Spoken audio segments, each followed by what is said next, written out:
केसरिया से मन जोगी हुआ रे, दिल झूमे देखो मतवारा हुआ रे। केसरिया से मन जोगी हुआ। हर पल मनाओ केसरी त्योहार। विमल, बोलो जुबान केसरी।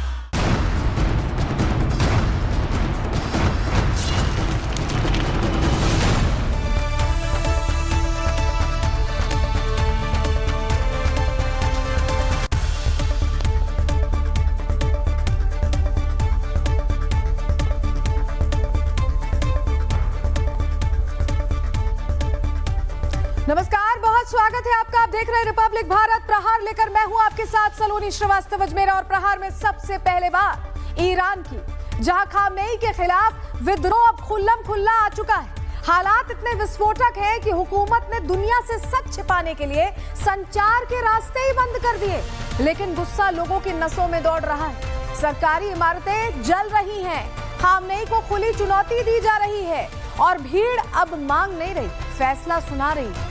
सत्ता गोली चला रही है, लोग मर रहे हैं और खून के धब्बे ये बता रहे हैं कि अभी भी हुकूमत के अंदर डर बैठ गया है, हाहाकार मचा हुआ है। इस अंदरूनी विस्फोट के बीच बाहरी दबाव भी तेज हो गया है। अमेरिका के राष्ट्रपति डोनाल्ड ट्रंप खुली भाषा में ईरान की सत्ता को चेतावनी दे रहे हैं, सीधा संदेश दे रहे हैं कि अगर दमन बढ़ा तो जवाब भी उसी स्तर का होगा। अब तो ये ईरान का आंतरिक संकट रहा ही नहीं, बल्कि जियोपॉलिटिकल टॉकिंग पॉइंट बन चुका है। एक तरफ अयतुल्ला अली खामनेई अपनी सत्ता बचाने की कोशिश में है, दूसरी तरफ ट्रंप दबाव बढ़ाने के मूड में है। ऐसे में सवाल है कि क्या टकराव सिर्फ बयानबाजी तक सीमित रहेगा या फिर दुनिया एक और बड़े संघर्ष की ओर बढ़ेगी। ईरान में विद्रोह, सत्ता संकट और वैश्विक टकराव, इन तीनों पहलुओं पर पूरी जानकारी प्रहार में आपको देने वाले हैं। दूसरी खबर उत्तर प्रदेश से है, जहां एक सफेद कोट के पीछे छुपी साजिश अब पुलिस के शिकंजे में आ चुकी है। लखनऊ के एक बड़े मेडिकल संस्थान केजीएमयू से जुड़ा डॉक्टर रमीज आज जेल में। कई दिनों की भागम भाग के बाद रमीज अदालत में सरेंडर की तैयारी में था, लेकिन उससे पहले ही पुलिस ने उसे दबोच लिया।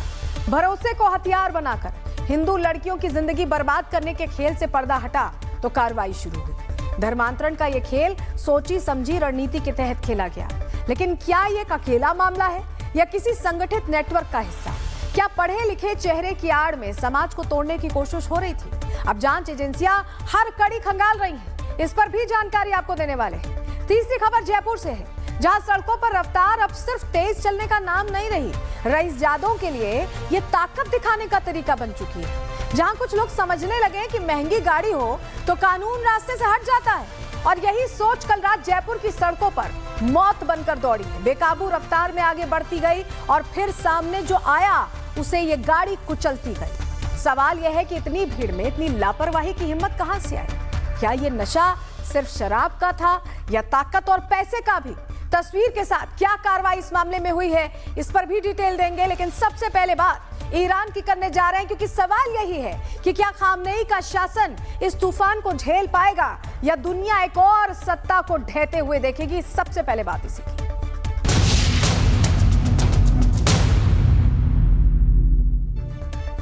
तो चलिए आज प्रहार में सबसे पहले आपको ईरान लेकर चलते हैं, क्योंकि वहां बहुत कुछ बड़ा होने वाला है। सड़कों पर मुल्ला के खिलाफ महिलाओं ने मोर्चा खोल दिया है और अब ये जंग खलीफा वर्सेस खातून की बन चुकी है। एक एक तस्वीर आपको प्रहार में दिखाने वाले, लेकिन सबसे पहले ईरान से आ रही बड़ी खबरों का रुख कर लेते हैं। बड़ी जानकारी रख रहे हैं। ईरान में लगातार विद्रोह की आग तेज हो गई है। तेहरान में प्रदर्शनकारियों ने सड़क पर आगजनी की है। भारी भीड़ प्रदर्शनकारियों की सड़क पर देखी जा रही है, सड़क पर आग लगाई है। रात में सड़क पर निकलकर प्रदर्शनकारियों ने आग लगाई। आप देखिए तस्वीरों, ये तेहरान के ये ताजा हालात हैं जो हम आपको दिखा रहे हैं। कैसे आग लगाई जा रही है और कैसे नारा बुलंद किया जा रहा है, आप देखिए।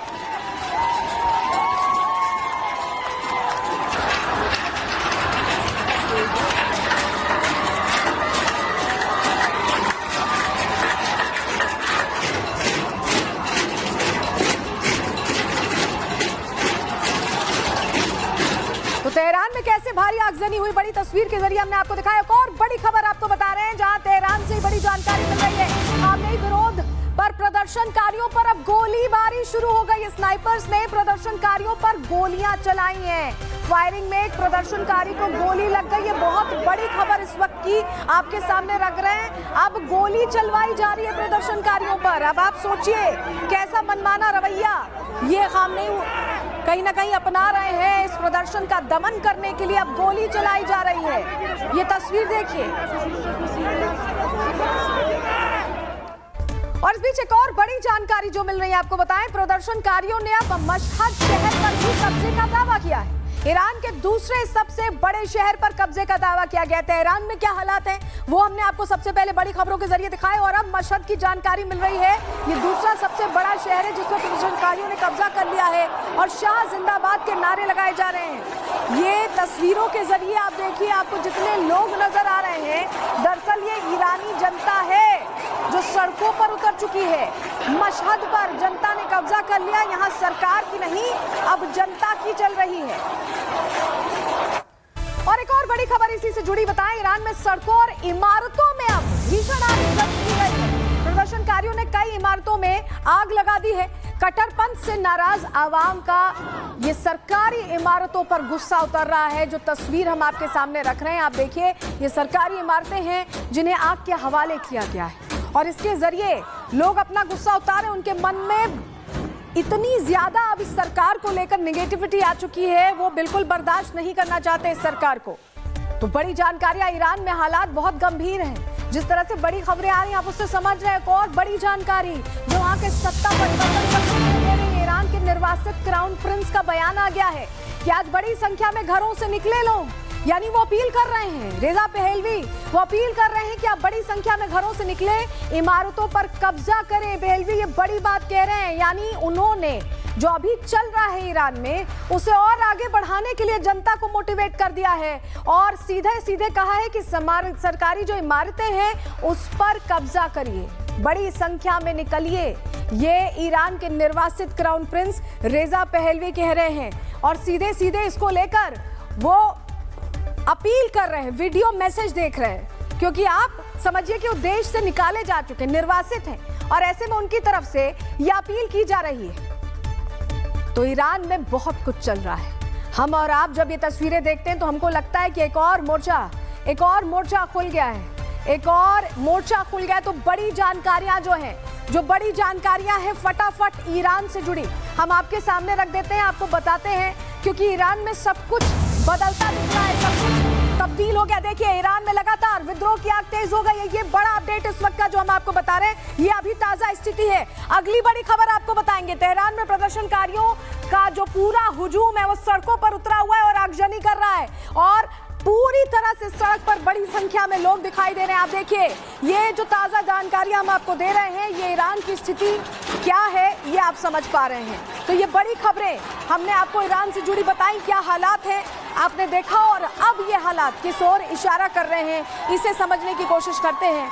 क्योंकि देखिए ईरान में हिंसक प्रदर्शन के बीच अब तक कम से कम 62 लोगों की मौत हो चुकी है। जब हम आपको बता रहे हैं कि गोलियां चलवाई जा रही हैं तो 62 लोगों की मौत हो चुकी है और 2500 से ज्यादा लोगों को गिरफ्तार किया जा चुका है, जहां प्रदर्शनकारियों पर सीधी गोलियां भी चलाई जा रही हैं। और इसी बात से नाराज डोनाल्ड ट्रंप ने खामनेई को सबसे बड़ी धमकी दे डाली है।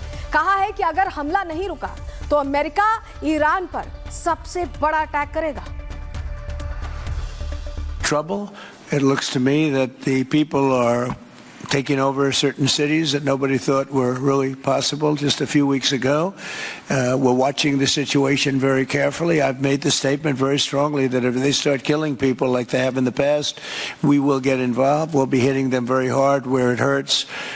And that doesn't mean boots on the ground, but it means hitting them very, very hard where तो आप समझिए ईरान में महाजंग का सायरन बज चुका है और कहां जाने वाला है ईरान, क्या हालात हैं, क्या हो रहा है और जो अमेरिका की तरफ से ट्रंप की तरफ से बयान आया उसके क्या मायने हैं। चलिए फटाफट आपको ग्राफिक्स के जरिए पूरी डिटेल दे देते हैं। आयतुल्ला खामनेई ने डोनाल्ड ट्रंप पर तीखा हमला बोल दिया है और खामनेई ने कहा है कि ट्रंप के हाथ ईरानियों के खून से सने हुए हैं। ये बयान 2025 में इजराइल के साथ हुए 12 दिवसीय युद्ध को लेकर आया है और अमेरिका समर्थन के संदर्भ में दिया गया है। खामनेई की तरफ से बयान आप समझिए, युद्ध में अमेरिका ने ईरान के परमाणु ठिकानों पर अटैक किया था, वो तस्वीर आपको याद होगी। और इस हमले में 1000 से ज्यादा ईरानी मारे गए थे। वो आंकड़े पूरी दुनिया ने देखे थे।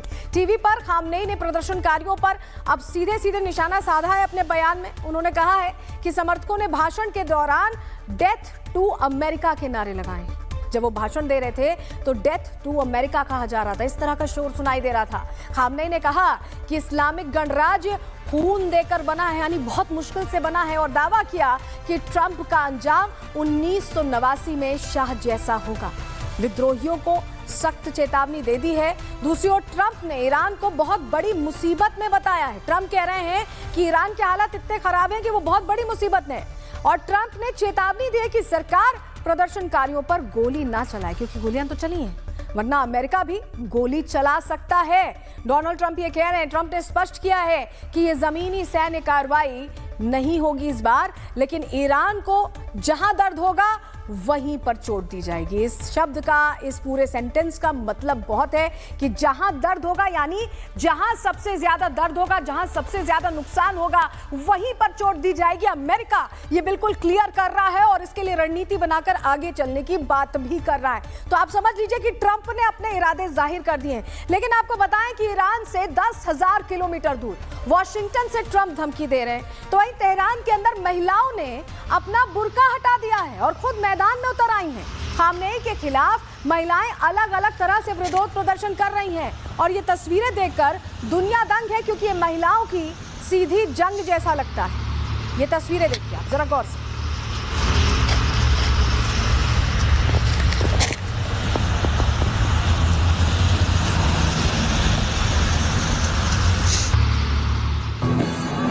देखिए, महिलाएं खामनेई को सीधी सीधी चुनौती दे रही हैं। खामनेई ने महिलाओं को नाच गाने से रोका, तो इसके जवाब में महिलाएं सड़कों पर गाना गा रही हैं। महिलाओं की वो शक्ति जिसका जवाब देना अब खामनेई के लिए मुश्किल पड़ रहा है, उसकी तस्वीर भी आप देख लीजिए यहां पर।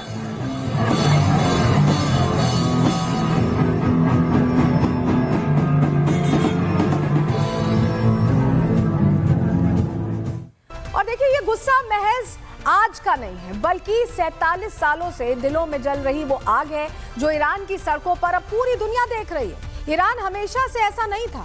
1970 के दशक में ईरान कैसा नजर आता था, तस्वीर आप यहाँ पर देख रहे हैं। ये वो ईरान था जहाँ इस्लामिक शासन नहीं बल्कि राजशाही हुआ करती थी, और तब महिलाओं के पास अपना जीवन जीने की आजादी भी थी।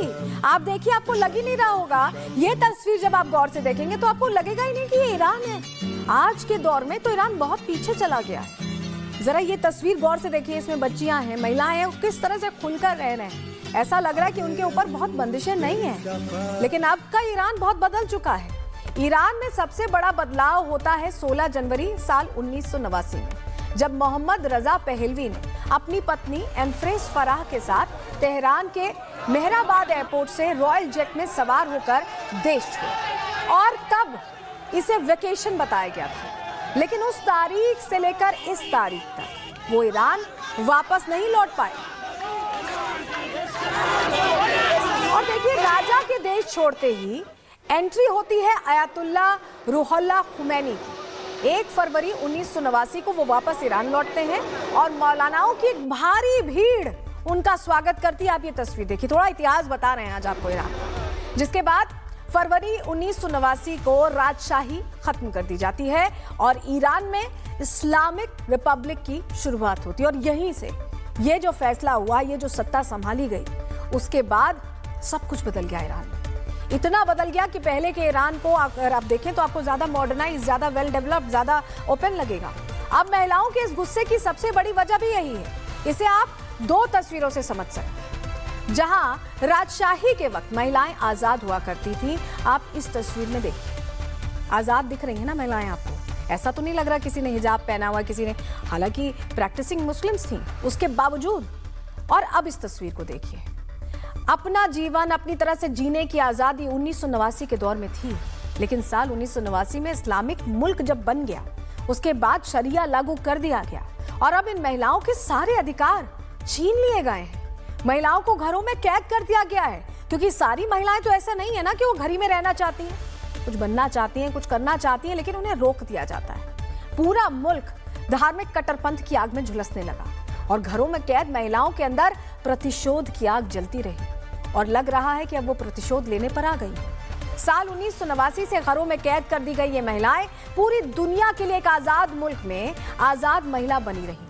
लेकिन इसके पीछे का सच क्या था, ये बात सिर्फ ईरान की ये महिलाएं ही जानती हैं। और अब 47 सालों से कैद में रहने के बाद इन महिलाओं ने खामनेई के खिलाफ सबसे बड़ी जंग का ऐलान कर दिया है। ये तस्वीरें इस बात की गवाह हैं, आप जरा इसे देखिए। किस तरह के हालात रहे होंगे और किससे निकलना चाहती हैं, ये उसकी बयानी। हालांकि एआई तस्वीर है, लेकिन आप समझिए कि ये जो ताज़ा हालात हैं इस समय ईरान के, उसकी कहानी कहती है। और ऐसे में अब सवाल उठ रहा है कि क्या साल 1989 में ईरान में वापस लौटे खुमैनी के बाद उनके शिष्य खामेनेई ने अब जाने का उनके समय आ चुका है? क्या ये होने वाला है? 1989 में खामेनेई आए थे और अब 2026 में क्या विदाई होगी? क्या ईरान को अब मुस्लिम राष्ट्र की बेड़ियों से आजादी मिलने वाली है और 47 साल बाद एक बार फिर ईरान आजाद होने वाला है? महिलाएं आजादी की सांस लेने वाली हैं। क्या ये वो दौर होगा जो 2026 में नसीब होगा इन महिलाओं? देखिए, ईरान आजादी मांग रहा है और भविष्य में छपने वाली हर किताब में ये बात दर्ज की जाएगी कि किस तरह कट्टरपंथ के खिलाफ महिलाओं ने सदी की सबसे बड़ी जंग लड़ी और उसमें कामयाब भी हुई। लेकिन ये कामयाबी अब कितनी दूर है? इस कामयाबी की तारीख मुकर्रर होना अभी बाकी है। रिपोर्ट देखिए।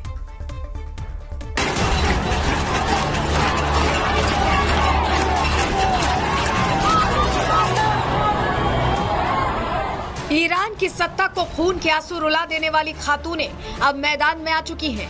ईरान की सड़कों पर महिलाएं 47 साल पुराना हिसाब मांग रही हैं। मुल्ला ब्रिगेड को दौड़ा देने पर ये महिलाएं आमादा हैं। सर से बुर्का हटा, महिलाओं ने हंटर उठा लिया है।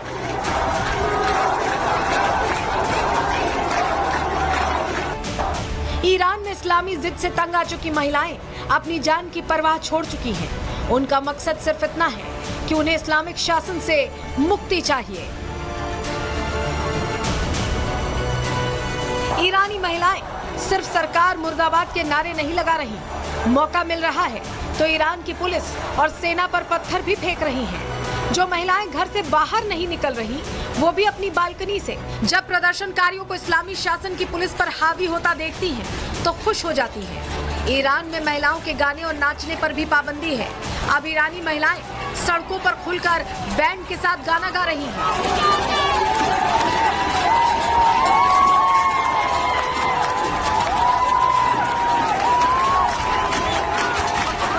ये ईरान में अनिवार्य हिजाब और मॉरल पुलिसिंग के खिलाफ विरोध प्रदर्शन है।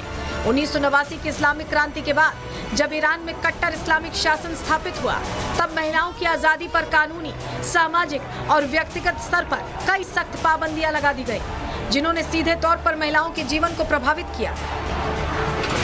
ईरान में महिलाओं के लिए हिजाब कानूनी तौर पर जरूरी कर दिया गया। बाल दिखाना या मेकअप करना ईरान में अपराध है, जिसके उल्लंघन पर जुर्माना, गिरफ्तारी और मारपीट होती है। महिलाओं को हिरासत में भी ले लिया जाता है। इसके लिए अलग से मोरालिटी पुलिस बनाई गई, जो सड़कों पर गश्त देती रहती है।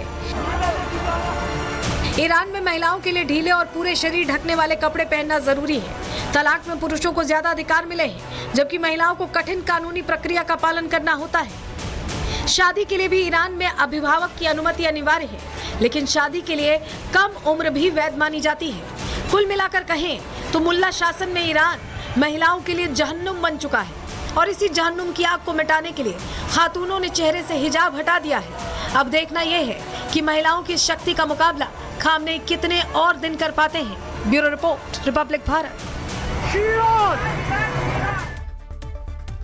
तो देखिए, ईरान में आजादी की लड़ाई लड़ी जा रही है और इस जंगे मैदान में सबसे आगे हैं वो महिलाएं जो अपनी खुशी के लिए लड़ रही हैं। और ऐसे में ईरान के अंदर सीधे तौर पर खलीफा वर्सेस खातून की जंग छिड़ गई है। ग्राफिक्स के जरिए इस पर थोड़ी डिटेल्स आपको दे देते हैं, पूरी जानकारी आपके सामने रखते हैं। दरअसल ईरान में विरोध प्रदर्शनों को बगावत की आग कहा जा रहा है और इसकी शुरुआत महंगाई और आर्थिक संकट से हुई थी, लेकिन अब यह प्रदर्शन खामनेई शासन को हटाने की मांग में बदल चुका है। पूरे ईरान में 31 में से 27 से ज्यादा प्रांतों में 280 से ज्यादा जगहों पर प्रदर्शन हो रहे हैं। कितने बड़े पैमाने पर हो रहे हैं आप समझ रहे हैं। महिलाओं ने इस आंदोलन की बागडोर अपने हाथ में ले ली है। वही संभाल रही हैं, वही बागडोर पकड़े हुए हैं। और ये लड़ाई खामनेई वर्सेस ईरानी महिलाओं के बीच अब देखी जा रही है। महिलाएं पिछले 47 साल से पाबंदियों से घुटन महसूस कर रही हैं और अब उनकी मानसिकता करो या मरो वाली हो गई है। उनको लग रहा है कि अब बस फैसला हो जाना चाहिए।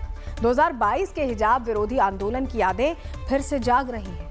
महिलाओं ने नया विरोध करने का तरीका अपनाया है।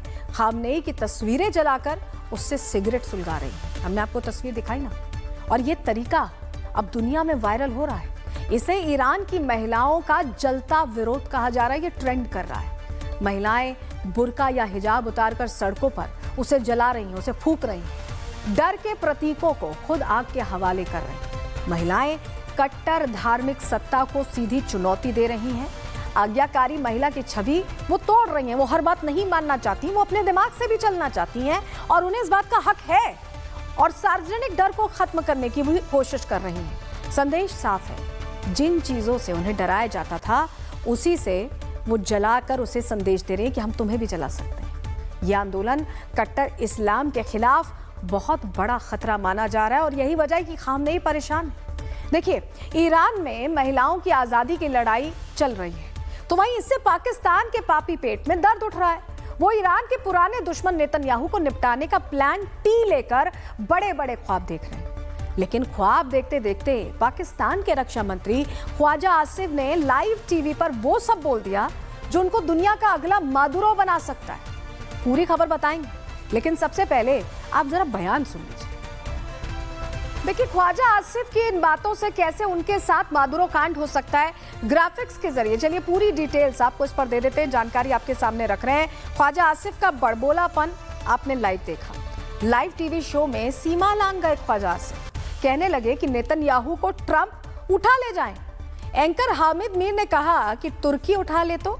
इस पर ख्वाजा बोले वो ऐसा होने की दुआ करते हैं। आसिफ अति उत्साह में ट्रंप को भी धमकाने लगे, बहुत एक्साइटेड हो गए टीवी पर। कहा कि जो नेतन्याहू का साथ दे उस पर कार्रवाई हो। एंकर हामिद मीर तुरंत खतरा भाप गए, समझ गए। उन्होंने ब्रेक लेकर ख्वाजा आसिफ को चुप कराया। लेकिन ट्रंप तक अगर ये क्लिप पहुंच गई तो ख्वाजा आसिफ जरूर रातों रात इन्हें उठा लेंगे। अब आप समझिए, ख्वाजा आसिफ को जरूर उठवा लिया जाएगा। अमेरिका ऐसा कर लेगा। पाकिस्तान आज एक ऐसा देश बन चुका है जहां हर शाख पर उल्लू बैठा है, और इसका अंजाम क्या होगा वो आप इस बात से समझिए कि पाकिस्तान आज दोराहे पर खड़ा है, जहां अगर वो ट्रंप के लिए जी हुजूरी जारी रखता है तो उसे गाजा में सेना भेजनी पड़ेगी, लेकिन अगर वो ईरान का साथ देता है तो उसे ट्रंप के खिलाफ भी खड़ा होना होगा। और यही वो जाल है जिसमें पाकिस्तान फंस चुका है। लेकिन देखिए, हर तरफ से फंस चुका पापी पाकिस्तान अपनी हरकतों से बाज ही नहीं आ रहा। और इसी कट्टरपंथी देश में अब एक हिंदू युवक कैलाश कोहली की हत्या कर दी गई, और ये तब हुआ जब पाकिस्तान के विदेश मंत्रालय ने भारत को अल्पसंख्यक अधिकारों पर लेक्चर दिया। बड़ी बड़ी बातें करते हैं, लेकिन अपने देश में क्या हो रहा है ये नहीं देख पाते हैं। पाकिस्तान में हिंदू की हत्या के बाद अब वहां के बचे खुचे हिंदू भी एक हो गए, और सिंध के अंदर सबसे बड़ी जंग की शुरुआत हो चुकी है। उसकी तस्वीरें आ रही हैं, देखिए।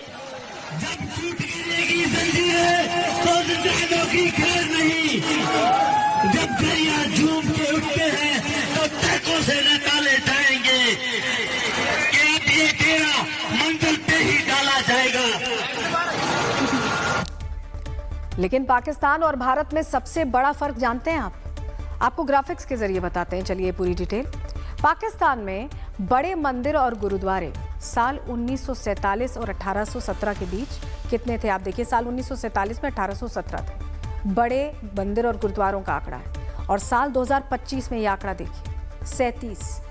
कितना बड़ा डिक्लाइन है। भारत में मस्जिदें कितनी आपको पता है? 3 से 4 लाख मस्जिदें हैं अभी, और पाकिस्तान से ये 300 से 400% ज्यादा हैं।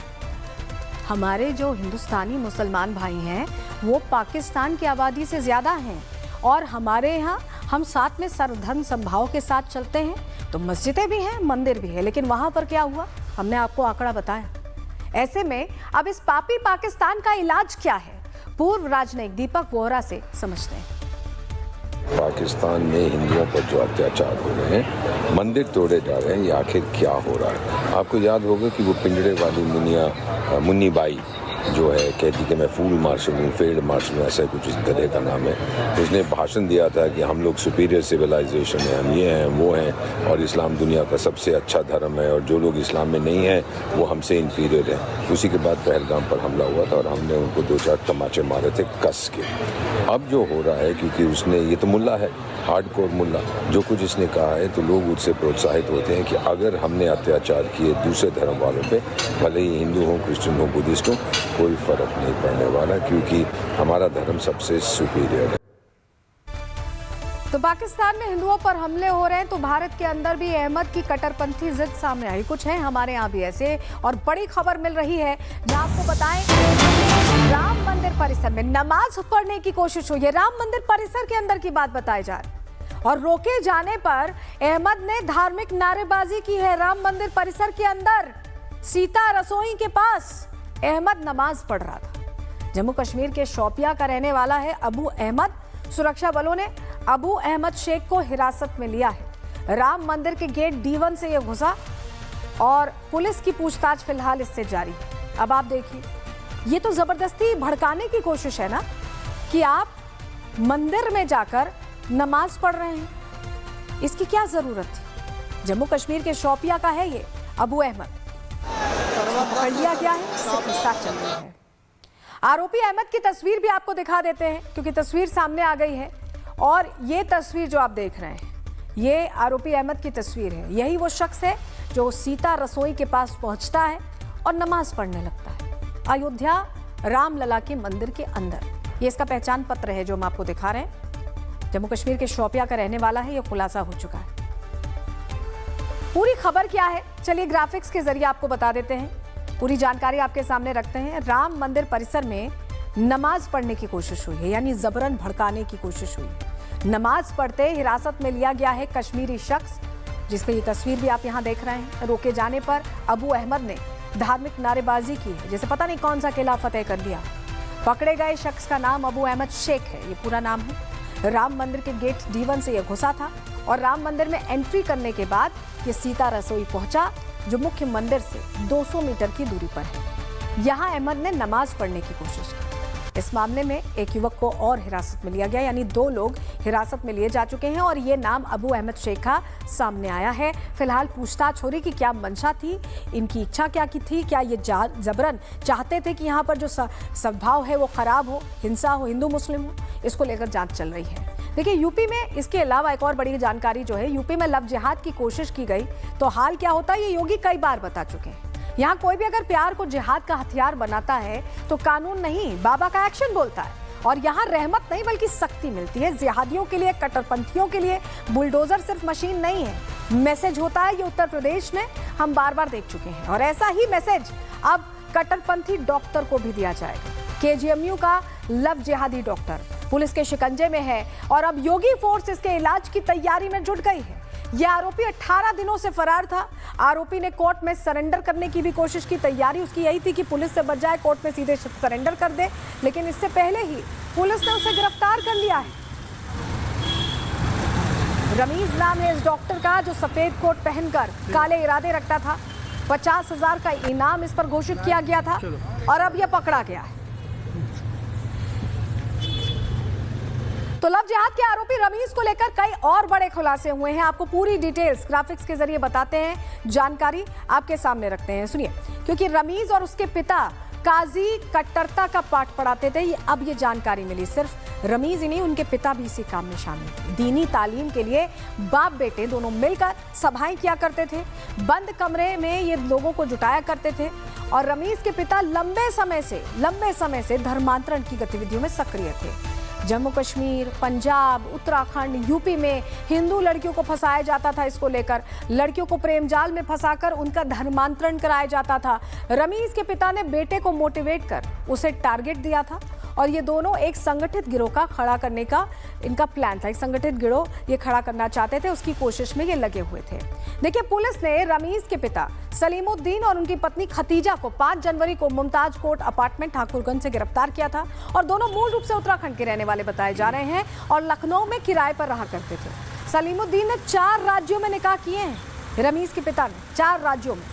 उनकी चारों पत्नियां पहले हिंदू हुआ करती थीं और इसी ने परिवार के अंदर ऐसी सोच को विकसित किया जिस पर रमीज भी काम करने लगा, जिससे हिंदू समाज के प्रति नफरत और उन्हें निशाना बनाने की मानसिकता को पोषित किया गया। ये शुरू से पूरा परिवार इसी में एक्टिव दिखाई दिया। अब जब जांच हुई है तो खुलासा हुआ है। तो ये जानकारियां, रमीज के पिता ने 4 निकाह किए थे और वो भी सभी हिंदू थे, ये खुलासा हुआ है जब जांच आगे बढ़ी है। तो अब इस पूरे मामले में रमीज पकड़ा गया है और उनके पिता भी हिरासत में ही हैं। तो अब कई खुलासे हो सकता है कुछ और भी चेहरे हों जो बेनकाब होंगे। देखिए, यूपी में किन किन जगहों पर इन जिहादियों का पूरा नेटवर्क फैला था, आपको ग्राफिक्स के जरिए बताते हैं। पूरी जानकारी आपके सामने रखते हैं। देवबंद, बिजनौर, सहारनपुर, बरेली, लखनऊ, ये जो आप मैप देख रहे हैं, पूरे उत्तर प्रदेश में इन जगहों पर ये पूरा नेटवर्क चलाया जा रहा था। देखिए, बरेली है, इसमें लखनऊ है, सहारनपुर है, ये वो तमाम नाम है। देवबंद में भी नेटवर्क चलाया जा रहा था। सहारनपुर का नाम हम आपको बता रहे हैं। तो उत्तर प्रदेश में कई जगहों पर इनके लिंक्स मिले हैं जिनको अब खंगाला जा रहा है और वहां क्या कोई और गुर्गे भी हो सकते हैं, उन तक पहुंचने की भी कोशिश की जा रही है। वहीं देखिए, केजीएमयू की महिला रेजिडेंट डॉक्टर से रेप और धर्मांतरण मामले में हिंदू संगठनों ने कल जमकर बवाल भी काटा। लोग केजीएमयू कुलपति प्रोफेसर सोनिया नित्यानंद के ऑफिस में घुस गए और हंगामा शुरू कर दिया। लोगों ने दरवाजे और खिड़कियां तोड़ने की भी कोशिश की और जय श्री राम के नारे भी लगाए, क्योंकि गुस्सा इसी बात को लेकर है कि धर्मांतरण का ये पूरा खेल चलने क्यों दिया गया इतनी बड़ी यूनिवर्सिटी में।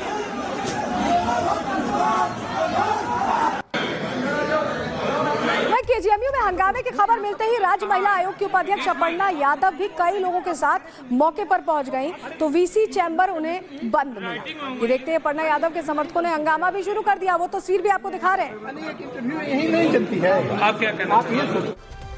केजीएमयू प्रशासन ने अपर्णा यादव सहित 200 अज्ञात लोगों पर एफआईआर दर्ज करने के लिए चौक थाने में तहरीर दी है। वहीं उन्होंने कहा है कि ऐसी गुंडागर्दी स्वीकार नहीं की जाएगी। जो एफआईआर दर्ज हुई थी और पुलिस ने भी सख्त रुख अख्तियार किया था, उसके माता पिता की संलिप्तता पाई गई तो उनको गिरफ्तार किया, उसकी कुर्की की कार्रवाई शुरू करी।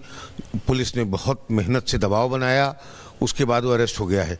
हमारी फैक्ट फाइंडिंग की कमेटी अंतिम पड़ाव पे है, लेकिन हम लोगों का पहले से डीजी साहब का मत ये था कि जब पुलिस उससे पूछताछ कर लेती है तो हो सकता है कि पुलिस हमें कुछ ऐसी चीज़ें साझा करे। देखिए, कोई क्रिमिनल एक्टिविटी होती है तो उसका एक एडमिनिस्ट्रेटिव पार्ट भी होता है कि अगर किसी हमारे शिक्षक किसी का कोई रोल निकलता है तो उस पर विभागीय कार्रवाई भी बनती है। कल जो हुआ दैट वाज वेरी अनफॉर्चुनेट।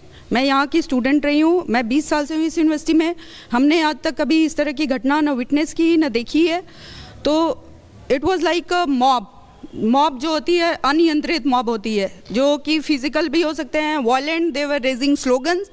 तो हमारी जो वाइस चांसलर हैं, she is not only a female professor, she is Padmashri, she is our head of the university also. तो it was a direct threat against our dignity, against our integrity as well as our whole KGMU family.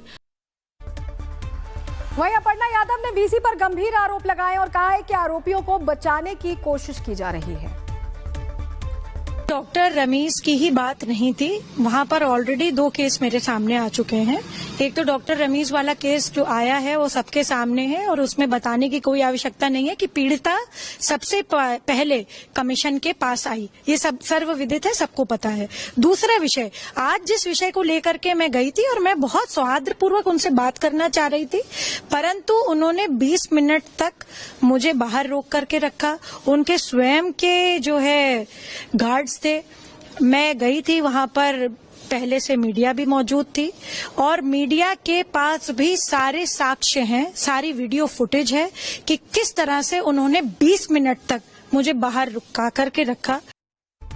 देखिए, CM Yogi Adityanath ने KGMU में हुई घटना को लेकर बहुत सख्ती दिखाने की बात की। आदित्यनाथ ने महिला आयोग की उपाध्यक्ष अपर्णा यादव को तलब किया।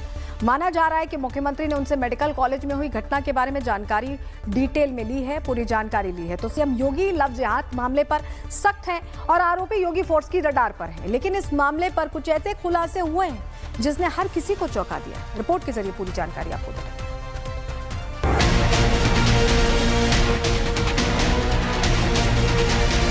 भारतीय जनता पार्टी की डबल इंजन सरकार जहां भी है, वहां न लव जिहाद हो सकता है, न लैंड जिहाद हो सकता है।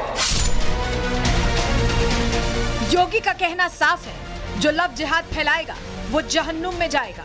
और ऐसा ही हाल अब छांगुर के इस चेले रमीज का भी होने वाला है, जो योगी फोर्स के शिकंजे में है।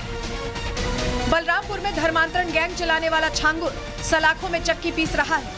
अब उसके जो मेंबर यूपी में एक्टिव थे, उसे भी पुलिस ने रडार पर ले लिया है और कई बड़े खुलासे हुए हैं।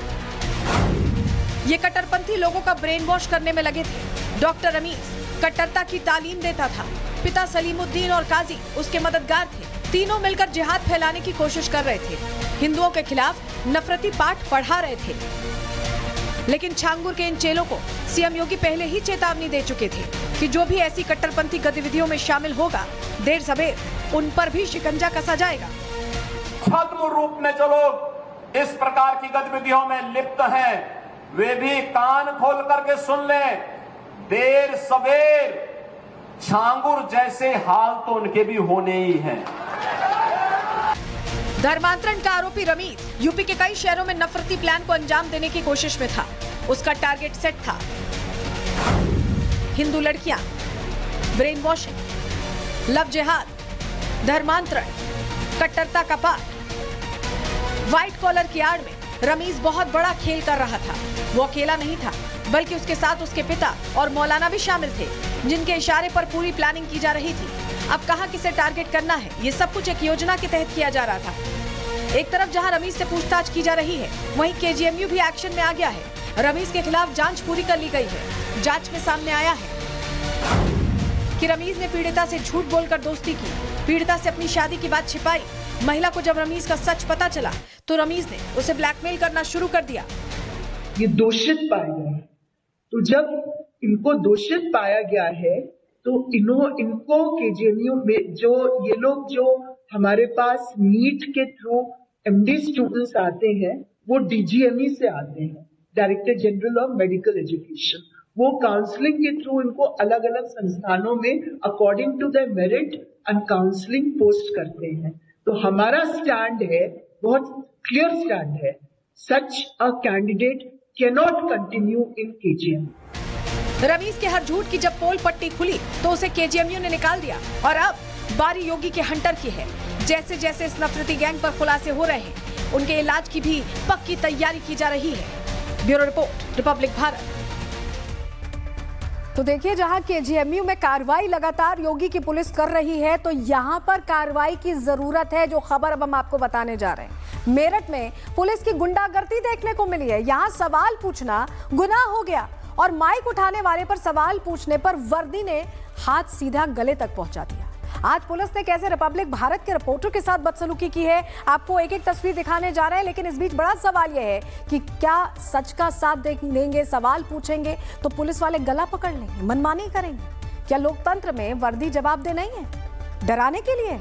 ये सवाल जरूरी हो गया है। आपको तस्वीर दिखाते हैं कि हम ये सवाल क्यों पूछ रहे हैं। देखिए, यहाँ पर दलित महिला की हत्या की सच्चाई दिखाने यूपी पुलिस को इतना नागवार गुजरा कि रिपब्लिक भारत के रिपोर्टर अमृत तिवारी को सरेआम धक्का दिया गया, गला पकड़ लिया गया और कैमरा बंद कराने की भी कोशिश की गई है। सीओ आशुतोष ने वर्दी की मर्यादा को तार-तार कर दिया। यह हमला सच पर है, यह हमला उस पत्रकार पर है जिसे लोकतंत्र का चौथा स्तंभ कहा जाता है। यह हमला सिर्फ अमृत तिवारी पर नहीं है, बल्कि मीडिया की आजादी पर हुआ। आप तस्वीर देखिए जरा।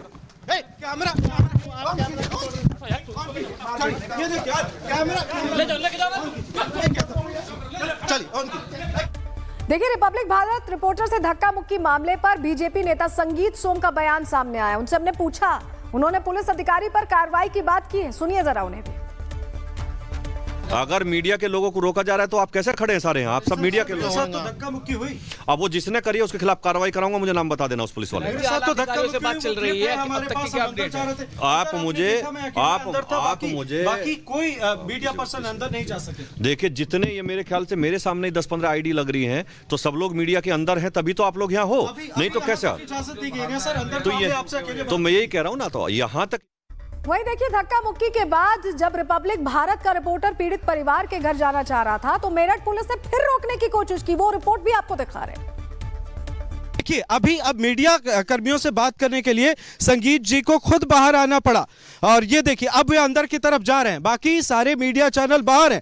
एकमात्र इकलौता चैनल रिपब्लिक भारत, हमने आपको पीड़ित के घर जाकर उनके परिजनों से बात की, वहां क्या तस्वीर है हमने आपको वो बताया। एकलौते रिपब्लिक भारत की तस्वीर आपने अंदर देखी और देखिए यहां पर एक बार फिर यह तस्वीर देखिए, संगीत जी बाहर आए थे, उन्होंने ये कहा कि हम अगर मीडिया को नहीं आने दिया जा रहा तो फिर आप हमसे बात कैसे कर रहे हैं, लेकिन संगीत जी को बाहर आना पड़ा ये बात करने के लिए। देखिए, ये देखिए आप ये कैसे रोकने की कोशिश की जा रही थी हमारे सहयोगी को, और इसलिए सवाल जरूरी है।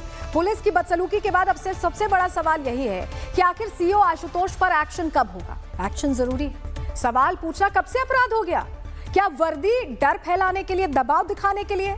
सच दिखाने से पुलिस को इतनी घबराहट क्यों हो रही है? क्या यूपी पुलिस बेलगाम हो चुकी है? हत्याकांड पर पुलिस खाली हाथ क्यों है? सिर्फ रिपोर्टर को धक्का देने आता है, कार्रवाई करने नहीं आता। अपहरण करने वाले कब पकड़े जाएंगे? और मीडिया के काम में दखल अंदाजी आखिर क्यों की गई है?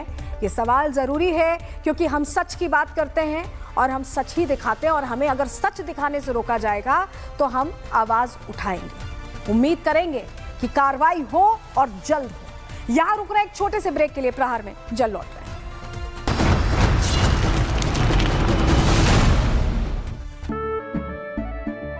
केसरिया से मन जोगी हुआ रे, दिल झूमे देखो मतवारा हुआ रे।